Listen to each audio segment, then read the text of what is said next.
Man, that wasn't an easy job at all. But, sir, how did you manage to get all those Infinity Stones? Well, it's kind of a long story, but sometime after chatting with Tara Strong last summer, I somehow received a code on my email that would grant me access to the TVA, or Time Variance Authority. And because they know about my history with the BSA and the rest of my reputation, they gladly let me borrow the stones on the condition that I blog this movie to kick off this new year. Gee, if I didn't know better, you're starting to become a true genius. But before we begin, I think it's time to undo what the evil Mad Titan did and bring everybody whom was snapped 5 years ago back to today, but without changing anything. Roger that, sir. Computer, activate window protocol. Yes, sir.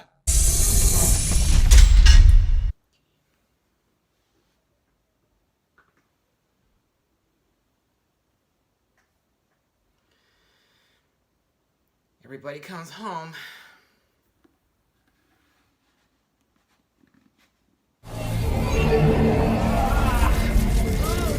This is strong. Okay, here goes.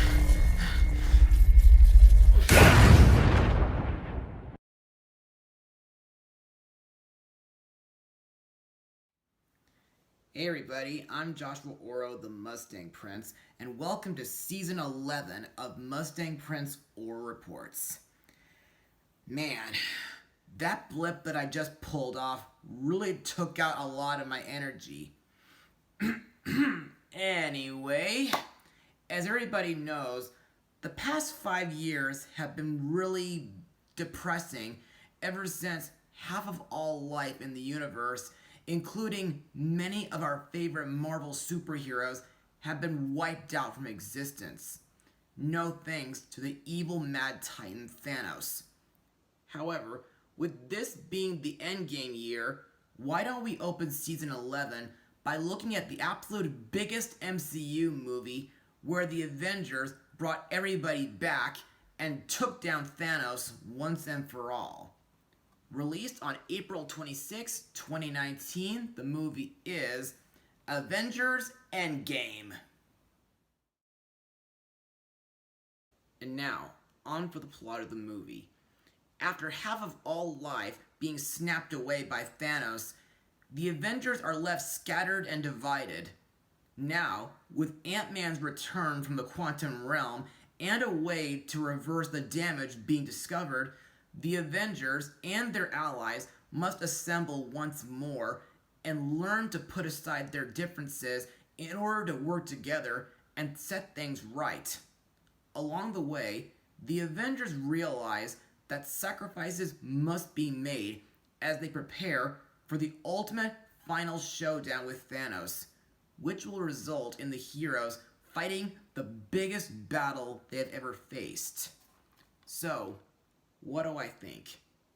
Well, in my opinion, this movie was not only huge, but it was also a really epic conclusion to the Infinity Saga, and it was a really, really awesome experience while seeing this movie in theaters with my parents and sister.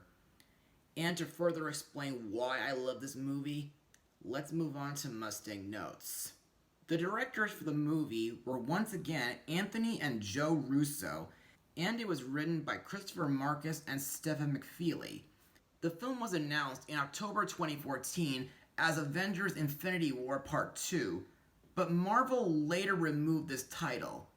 Filming began in August 2017 at Pinewood Atlantis Studios in Fayette County, Georgia, shooting back-to-back with Infinity War, and it ended in January 2018. Additional filming took place in the metro and downtown Atlanta areas, the state of New York, Scotland, and England. The official title was revealed in December 2018. With an estimated budget of $356 to $400 million, the movie is one of the most expensive films ever made. Now, to be perfectly honest, folks, this would have to be the longest superhero movie that I've ever seen in theaters, due to it being 3 hours long. And I can't believe that this movie was successful enough to outgross James Cameron's Titanic and Avatar movies. Now, for those of you who haven't seen my blog on Infinity War last year, let me give you a little flashback regarding the Infinity Stones and what they do. First is the Tesseract, which holds the Space Stone, which has the ability to grant the wielder absolute control over space itself, as well as opening portals to other locations, and can even allow interdimensional travel. Over the years, this stone has been wielded by many individuals, including Red Skull, Marvel of the Kree Empire, the Skrulls, S.H.I.E.L.D., and Loki, before being taken to Asgard for safekeeping, until it was destroyed by Surtur in order to defeat Thor's evil half-sister Hela. But in Infinity War, Thanos seized the Space Stone when he ambushed the Statesmen while Thor and the other Asgardians were en route to Earth.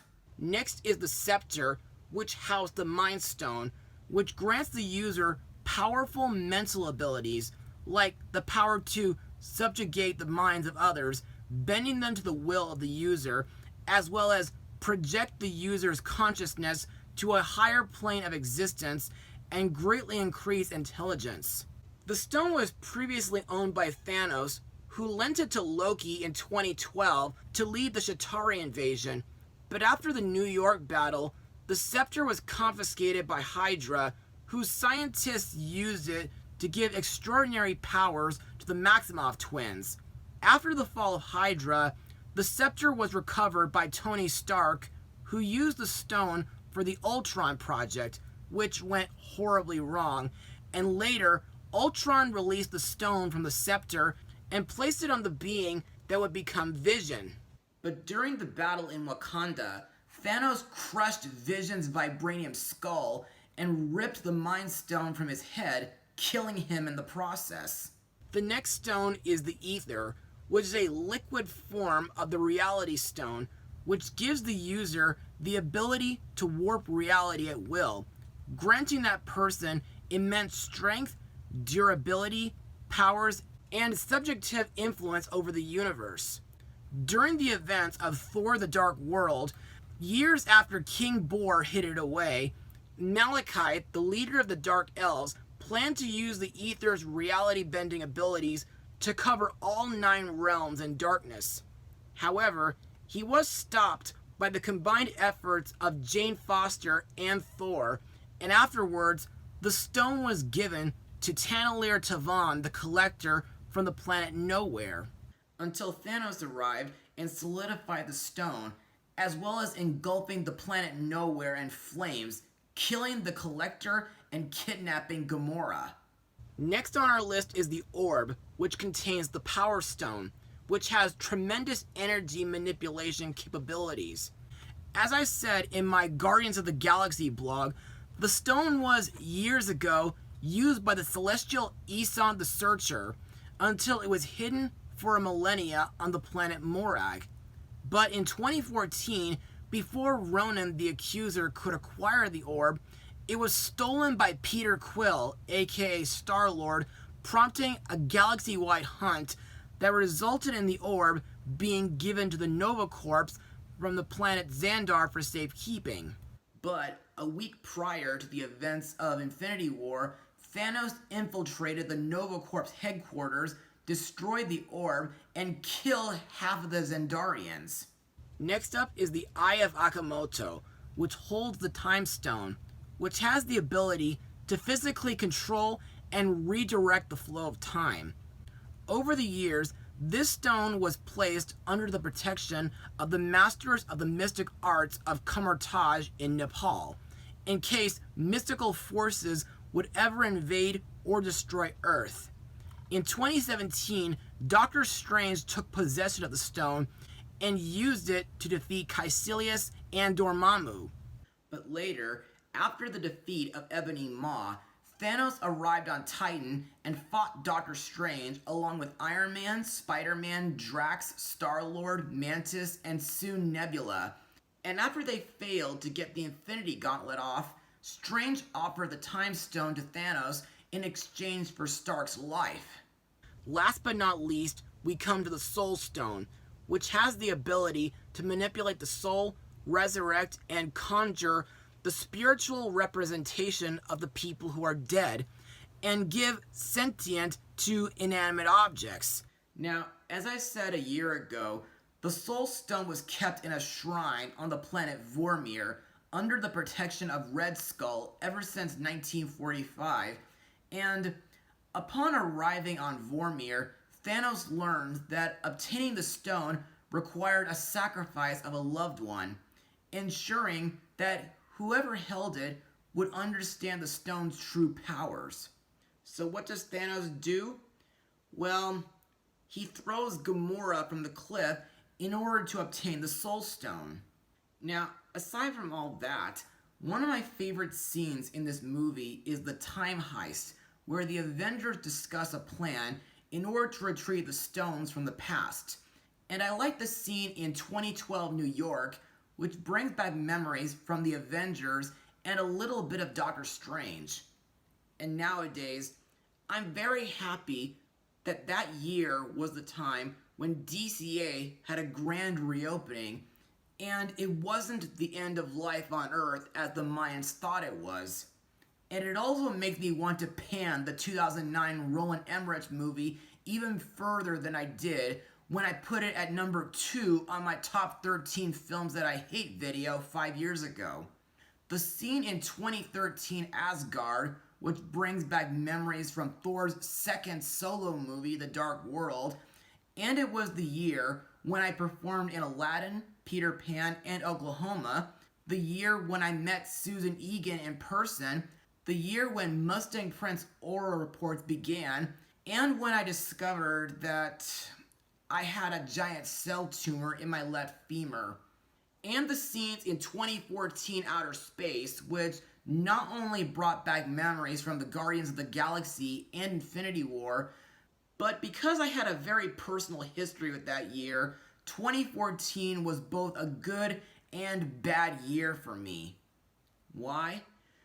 Well, the negatives of that year being that I had my very first giant cell tumor surgery on my leg, my channel got falsely struck by copyright Nazis after I blogged The Curse of Princess Ivy, and one of my theater friends passed away due to diabetes in his leg that year. But on the positive side, that year was when I performed as the Wizard of Oz for my second time with Musical Theater Village, a few months before Legends of Oz was theatrically released. Flip the haters. I also got to perform with them in shows like Footloose, Annie Get Your Gun, The Music Man, and Jesus Christ Superstar. I proudly graduated from Saddleback College with an AA degree in fine arts. I won a Fentoni Jim Jones Award at Musical Theater Village's Queen's Ball for putting all my heart into whatever role I was given. And I went on a couple fun trips with YMCA's New Horizons, like Washington, D.C., Universal Studios Hollywood, and Walt Disney World in Orlando, Florida. I also thought the scene in 1970 Wheaton, New Jersey was pretty interesting. And it's not just because it featured the final Stan Lee cameo in a Marvel movie before his unfortunate death in 2018, but I also like that we get to see Camp Lehigh, a military training facility which acted as a base of the Strategic Scientific Reserve during World War II, and it used to belong to the United States Army. And during that time period, it was run by S.H.I.E.L.D. along with Howard Stark and Hank Pym. Plus, I heard that next year in 2024, about 10 years after being destroyed by a S.H.I.E.L.D. missile sent by Hydra, Camp Lehigh will become host to the first New Jersey Avenger Con during the events of Ms. Marvel. And I guess some of you guys are wondering, why Steve and Tony go to this time period? Well, for two reasons. One, during their attempt to steal the Tesseract, aka the Space Stone, in New York, because of 2012 Hulk's interference, they lose said stone, and Loki uses it to teleport to the Gobi Desert, only to get captured by the TVA's Minutemen in the Loki series. And two, because they only had enough Pym particles for only one round trip each, Steve and Tony go to Camp Lehigh for another shot to grab the Tesseract and get more Pym particles at the same time. But by far, the best part about the entire movie is when all the restored heroes arrive to help the Avengers fight Thanos, thanks to the magic of Doctor Strange and the other masters of the mystic arts. And I also found it very incredible that they even got other allies, like the Dora Milaje, the Wakandan tribes, the Asgardians, the Ravagers. Heck, even Tony's wife Pepper joins in. And to me, this whole battle is just so awesome. So awesome that even I want to take part in it. And now, let's move on to the cast. Captain Steve Rogers, aka Captain America, is played by Chris Evans, whom was in the two Fantastic Four movies, 2007's TMNT, and Pixar's Lightyear. To me, even though he and the other Avengers lost to Thanos 5 years ago, I still look at Steve as a very patriotic super soldier, as well as a man with a pure heart and an honest spirit and great leadership. Also, I like that during this movie, Steve makes amends with Tony Stark, and I found it very surprising that he became worthy to wield Thor's old hammer, Mjolnir. Also, after Thanos was wiped out for good, Steve volunteered to return the Infinity Stones to their respective timelines. But instead of returning to the year 2023, he decided to return to the 1940s, where he married Peggy Carter, grew old, entrusted Sam Wilson, aka Falcon, with his mantle and shield, and he sadly entered retirement. Next we have Tony Stark, aka Iron Man, played by Robert Downey Jr., whom was in Weird Science, Tropic Thunder, Sherlock Holmes, 2020's Dolittle movie, and he'll be in the upcoming Oppenheimer film this summer. In this movie, 5 years after being brought back to Earth by Carol Danvers, Tony chose to retire from being Iron Man, and he and Pepper received a daughter named Morgan. And despite at first refusing to help, I like that Tony helps with the Avengers time heist by inventing a time-space GPS in order to help navigate through time and space using the quantum realm. And of course, I like the scene where he gives Steve back his shield. Plus, I like the scene in 1970s New Jersey where Tony has a chat with his father Howard. Also, while Tony has sometimes been a jerk and a drug addict, I think he was a real true hero when he used the Infinity Stones to eliminate Thanos and his army, but sadly sacrificed himself in the process. Next is Bruce Banner, aka the Hulk, played by Mark Ruffalo, whom was in 13 Going on 30, Where the Wild Things Are, Date Night, and Now You See Me. In this film, sometime after the snap, Bruce went to Mexico and worked with Stark to merge his consciousness with his Hulk's body in order to become Smart Hulk, or Professor Hulk as some people call him. And in my opinion, I kind of like that idea, and I found it to be very clever, with Bruce having the best of both worlds. Also, I like that Bruce helps the Avengers use Pym particles and the quantum realm to travel through time. And I thought the scene in 2012 New York where Bruce encountered the Ancient One in order to obtain the Time Stone was very interesting and thought-provoking. However, I also thought Bruce was another true hero by using the Nano Gauntlet and the Infinity Stones to initiate the blip, which resulted in resurrecting all the lives claimed by the snap, even though his right arm got injured in the process. Next we come to Scott Lang, aka Ant-Man, played by Paul Rudd, whom was in Halloween 6, Monsters vs. Aliens, and 2016's The Little Prince. Now, I find Scott to be one of the most important characters in this movie. You see, after Scott was released from house arrest 5 years ago in Ant-Man and the Wasp, he took a trip into the quantum realm to gather quantum particles. Unfortunately, because Thanos snapped Hank, Hope, and Janet from existence, Scott became stuck in there. Thankfully, Scott was freed 5 years later thanks to a rat accidentally activating his van's control panel. But the catch was, Scott was actually trapped for 5 hours, not 5 years. After reuniting with his now teenage daughter Cassie and becoming aware of the snap, Scott went to the Avengers compound and suggested that they use the quantum realm as a means of time travel to the past in order to retrieve the Infinity Stones and undo the snap. By the way, for those who are not aware, Scott and Hope are gonna get another movie next month, and I'm deeply looking forward to it, especially after knowing that Cassie will be taking part in their upcoming mission. Next up is Thor, the God of Thunder, and former Prince of Asgard, played by Chris Hemsworth, whom was in the 2009 Star Trek reboot, 2012's The Cabin in the Woods, the 2 Huntsman movies, 2015's Vacation, and the 2016 Ghostbusters reboot. In this movie, after beheading Thanos on the planet 0259-S, Thor relocated to Tonsberg, Norway, where he and the surviving Asgardians and the Sakaran Rebellion resettled and established it as New Asgard.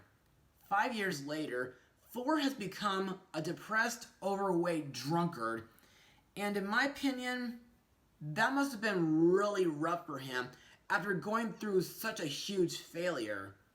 But anyway, one of my favorite moments involving Thor in this movie is when he explains to the Avengers about the Reality Stone, its history, and its connection to Jane Foster. And I like the scene in 2013 Asgard where he was given advice from his mother Frigga, and when he manages to summon Mjolnir to see if he was still worthy. At the end of the movie, after Thanos' defeat and Tony Stark's death, Thor decides to take some time away from Earth, and he appoints Valkyrie as New Asgard's ruler before joining the Guardians of the Galaxy. However, for more details about that trip, I'll have to save that for another time when I blog Thor's 4th movie, Love and Thunder, later this year. Next we come to Rocket Raccoon, the smartest member of the Guardians of the Galaxy, voiced by Bradley Cooper, whom was in Yes Man, 2010's Valentine's Day, and the Oscar-winning movie A Star is Born. Now, Rocket is not only the smartest, but he's also my favorite character in the Guardians of the Galaxy movies. And if you folks recall, Rocket and the others received a new Disney ride called Cosmic Rewind at Epcot last year. And during the 2022 holiday season, the ride received a holiday remix. Also, in case you're wondering, I liked the holiday special on Disney Plus, which I'll maybe blog this coming Christmas season. And of course, I'm hyped for Volume 3 this coming Cinque de Maggio. Anyway, during this movie, I liked the part where Rocket told the Avengers about his history with the Power Stone, and I found it pretty funny when he calls Scott Lang a puppy. Plus, I like that Rocket joins up with Thor to extract the ether from Jane Foster on Asgard. Next are Natasha Romanoff, aka Black Widow, and Clint Barton, aka Hawkeye, played by Scarlett Johansson and Jeremy Renner. Now, as we all know, these two are former S.H.I.E.L.D. agents turned Avengers, and I still stand by that Nat is a tough as nails superheroine and spy, and she's a real master at martial arts, and her widow's bite weapons are pretty intense. And Clint is a master archer and has a keen eyesight. In my opinion, I think Clint sticks out more in this movie compared to Nat. Why?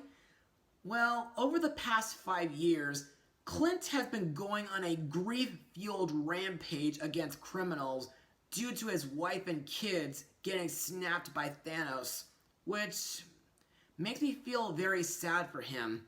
As for Nat, well, she's become the Avengers' current co-leader, and I like that she still sees them as her family. Anyway, during the Avengers' time heist to get the Infinity Stones, Nat and Clint team up together to go to the planet Vormir in hopes to get the Soul Stone. However, after learning that the stone can only be acquired by sacrificing a loved one, Nat sacrifices herself so that Clint can obtain it. And in my opinion, that scene was equally as heartbreaking as what happened to Gamora in Infinity War. However, at the same time, and I'm saying this out of kindness, I wish I could have been sacrificed on Vormir instead. That way, Clint wouldn't be hunted down by Nat's sister Yelena. Also, after hearing about his recent snowplow accident, I hope Jeremy Renner gets better soon. Next we have James Rhodes, aka War Machine, played by Don Cheadle, whom was in Volcano, Mission to Mars, Hotel for Dogs, and Space Jam: A New Legacy. Now, for those who don't remember, Rhodey is Tony Stark's best friend, and I see him as a professional U.S. Air Force officer, and his capabilities with his War Machine armor are equally as awesome as Tony's. Anyway, in this movie, Rhodey joins Nebula on a mission to the year 2014 to obtain the Power Stone from Morag. Another character to talk about is Nebula, played by Karen Gillan, whom was in the 2 Jumanji sequels and Blue Sky: Spies in Disguise. During this movie, Nebula is another important character. After Thanos was beheaded by Thor, Nebula spends the next 5 years as an Avenger, and she joins them on their time heist. To me, I like that Nebula is no longer on Thanos' side, and I like the part where she tells the Avengers about what she knew about the Soul Stone. During the mission, Nebula travels to 2014 Morag with War Machine to retrieve the Power Stone. However, before she could get back to 2023, she was kidnapped and replaced by her alternate past self, who took her place. Thankfully, Nebula teamed up with the 2014 Gamora, killed her past self, and participated in the Battle of Earth. We also have Carol Danvers, aka Captain Marvel, and General Okoye, played by Brie Larson and Denai Guerrera.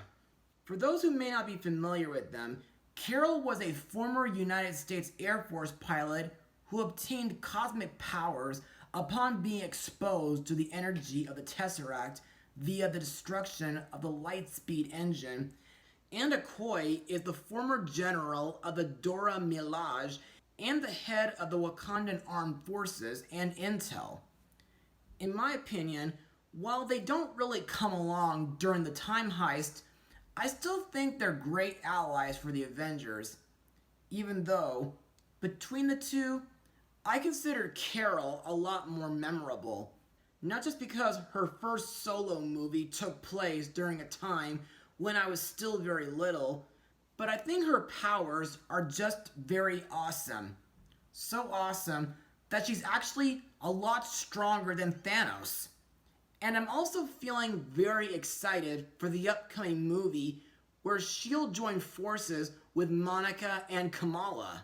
Finally, we come to the movie's main villain, the Mad Titan Thanos, once again played by Josh Brolin, whom was in The Goonies, American Gangster, Men in Black 3, Deadpool 2, Dune, and Milk.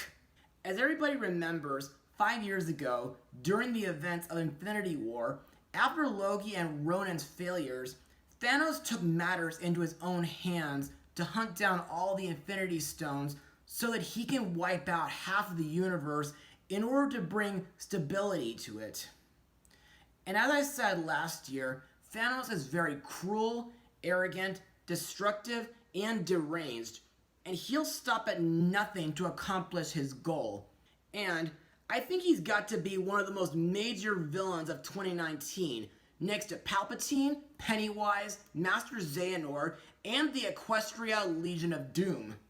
In the beginning of the movie, about 3 weeks after his snap, the Avengers tracked him down on the planet 0259-S, and after learning that he destroyed all the Infinity Stones so that his snap could never be undone, Thor did what he should have done and beheaded Thanos with his Stormbreaker. But while the Avengers were traveling through time to get the Infinity Stones and undo the snap, a 2014 version of Thanos is alerted and knows about what the Avengers are up to. And by capturing Nebula, he used reverse-engineered technology to venture into the future and lay siege on the Avengers, as he decided to wipe out the entire universe and replace it. Thankfully, Thanos was too late to stop the victims of the snap from being resurrected, as thousands of heroes and their allies returned to stop him. Despite all of Thanos' best efforts, he was unable to claim victory, as Tony Stark used the Infinity Stones to eliminate the Chitauri, Outriders, and Thanos himself, finally ending his reign for good. The rest of the cast includes Gwyneth Paltrow as Pepper Potts, Lexi Rabb as her daughter Morgan, Tessa Thompson as Valkyrie, Tom Hiddleston as Loki, Renee Russo as Thor's mother Frigga, Taika Waititi as Korg, Natalie Portman as Jane Foster, Linda Cardellini as Clint's wife Laura, John Slattery as Tony's father Howard Stark, Maximiliano Hernandez as Hydra's Jasper Sitwell, Zoe Saldana as Gamora, Benedict Wong as Wong, Tilda Swinton as the Ancient One, and Ross Marquand as Red Skull. I should also mention the actors who played the heroes who were snapped 5 years ago, which include the late Chadwick Boseman as King T'Challa, aka Black Panther, Letitia Wright as his sister Shuri, Anthony Mackie as Sam Wilson, aka Falcon, Vin Diesel as Groot, Sebastian Stan as Bucky Barnes, aka Winter Soldier, Elizabeth Olsen as Wanda Maximoff, aka Scarlet Witch, Benedict Cumberbatch as Dr. Stephen Strange, Chris Pratt as Peter Quill, aka Star-Lord, Dave Bautista as Drax the Destroyer, Palm Clementine as Mantis, Tom Holland as Peter Parker, aka Spider-Man, and Evangeline Lilly as Hope Van Dyne, aka the Wasp. And now on to my final words. Overall, Avengers Endgame is not only an amazing movie, but it's also a very amazing conclusion to the Infinity Saga. The cinematography is well done, the story is epic, the time travel scenes are nostalgic, the fight scenes are badass and heart-pounding, and I'm happy that everyone whom was snapped 5 years ago are back home, and that Thanos got a taste of his own medicine. Lastly to note, this movie is an absolute must-watch for every Marvel fan, and I'm sure that you folks will have a real blast while watching it. I give this movie the highest rating of 100%. However, while Thanos is defeated in the MCU movies, I hear that Thanos will return, because last year, the Disney Imagineers announced at the D23 Expo that there will be a new attraction at Avengers Campus where we'll come face to face with a King Thanos. And to me, that sounds like it's gonna be a very thrilling ride. Anyway, that's all for now. Be sure to join me for my next blog, where I share my thoughts on a live action remake of one of my dad's favorite animated Disney films, Mustang Power.